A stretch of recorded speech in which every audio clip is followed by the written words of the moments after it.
अस्सलाम वालेकुम नाज़रीन, पल पल न्यूज के न्यूज रूम से मैं हूं आपके साथ नदीम अकरम। दोस्तों, इजराइल की बर्बादी के सारे सबूत जो है इस वीडियो में मैं आपके सामने रखूंगा।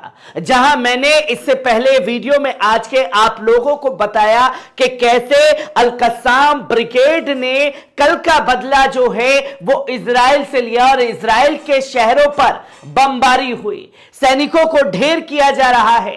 ये तमाम तस्वीरें तो सामने आ रही हैं और अब ये तस्वीर भी सामने आ चुकी है कि इजराइल की जो सैन्य मिलिट्री कब्रिस्तान है उसमें लाशों का अंबार लगा हुआ है सैनिकों का, जहां अब दफनाने तक की जगह जो है सैनिकों के लिए नहीं बची है। और इसका खुलासा खुद वहां के लोगों द्वारा किया गया है जो कब्रिस्तान के अंदर काम करते हैं, जो कि यह तस्वीर क्लियर है कि इजराइल अपने सैनिकों की मरने की संख्या जो है वो बार बार छुपा रहा है। और इजराइल जो है, जो 240 लोगों को बंधक बनाया गया है हमास द्वारा, अपने लोगों को छुड़ाने के लिए कोई भी कोशिश करता हुआ बेंजामिन नेतन्याहू नहीं दिख रहा। और अगर कुछ सनक सवार है तो सिर्फ और सिर्फ बाइडेन की कसम खा करके हमास को खत्म करने की ठानी है। पर हमास के बहाने किस तरीके से मजलूम फिलिस्तीनियों को निशाना बनाया जा रहा है यह तस्वीर भी दुनिया के सामने है। और कैसे बेंजामिन नेतन्याहू का ऑफिस हो, उसका घर हो, हर जगह जो है लाखों की संख्या में इजरायली सड़कों पर उतर आए हैं नेतन्याहू के खिलाफ। सबसे पहले उस वीडियो पर नजर डालिए जहां सैनिकों की लाशों का अंबार लगा हुआ है।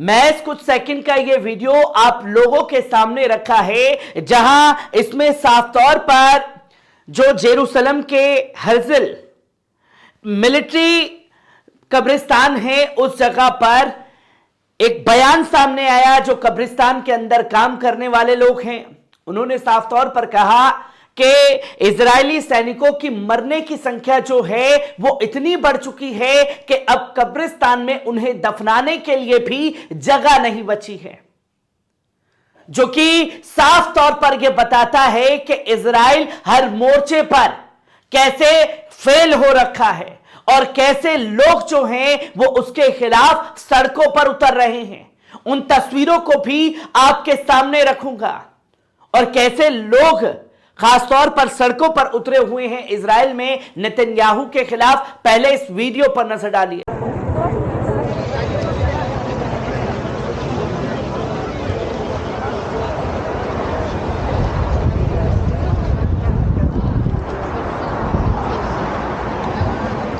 आपने देखा कि जेरूसलम का यह मेन हाईवे जहां लाखों की संख्या में लोग सड़कों पर उतरे हुए हैं और नेतन्याहू से मांग कर रहे हैं कि जो हमास ने 5 दिन के सीजर फायर को रोकने की बात कही है उसे आप माने, ताकि हमारे जो लोगों को बंधक बनाया गया है उन्हें छोड़ा जा सके।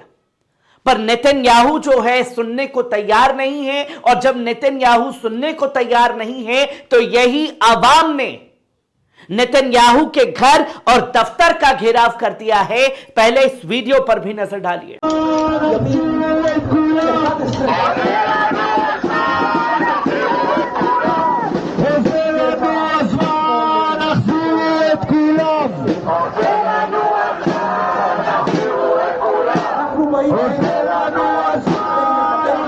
आपने देखा कि किस तरीके से लाखों की संख्या में पूरा इजराइल जो है नेतन्याहू के खिलाफ है। और मैंने पहले ही कहा था कि इजराइल जो है अपने सैनिकों की मरने की संख्या छुपा रहा है, जहां खुद अब वहां के लोग कहने लगे हैं कि सैनिकों की संख्या इतनी ज्यादा हो गई है कि कब्रिस्तान में उन्हें दफनाने तक के लिए जगह नहीं बची। और मैंने कहा था वीडियो की शुरुआत में ही, जंग के दौरान जो लोग जुड़े हुए हैं कि इस जंग में अगर किसी का राजनीतिक जनाजा निकलेगा तो वो है बेंजामिन नेतन्याहू। और अब इसकी तमाम चीजें जो हैं वो सामने आने लगी हैं, जो कि आप उसी वीडियो की कुछ तस्वीरों को देख सकते हैं कि हेरिज जो हर्जल एक जगह कब्रिस्तान है, मिलिट्री कब्रिस्तान है, उधर के लोगों ने जो जेरूसलम में मौजूद है, उधर के कार्यकर्ता ने यह साफ तौर पर कहा कि अब कब्रिस्तान में जो हर्जल है, मिलिट्री कब्रिस्तान, उसमें जगह नहीं बची है।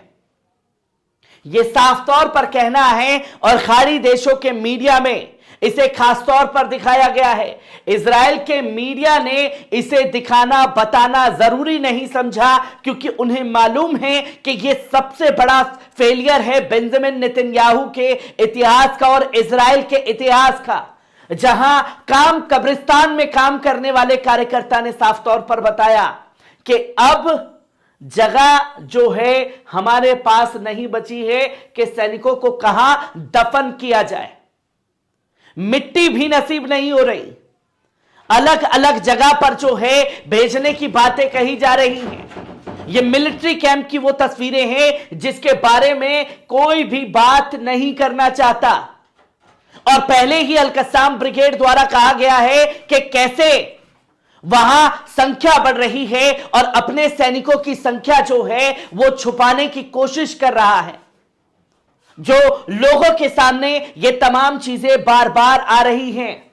वहीं जेरूसलम में, खासतौर पर तेल अवीव में कैसे लाखों की संख्या में लोग, जिन लोगों को किडनैप किया गया है, बंधक बनाया गया है, उनकी फैमिली के लोग और उन फैमिली के साथ लाखों लोग सड़कों पर अपने लोगों की तस्वीरें लेकर के निकले हैं और बेंजामिन नेतन्याहू के खिलाफ रैली कर रहे हैं, जहां ऑफिस को भी घेर लिया गया, जहां आप देखें कि families of Israel captives arrive in Jerusalem rally at PM's office.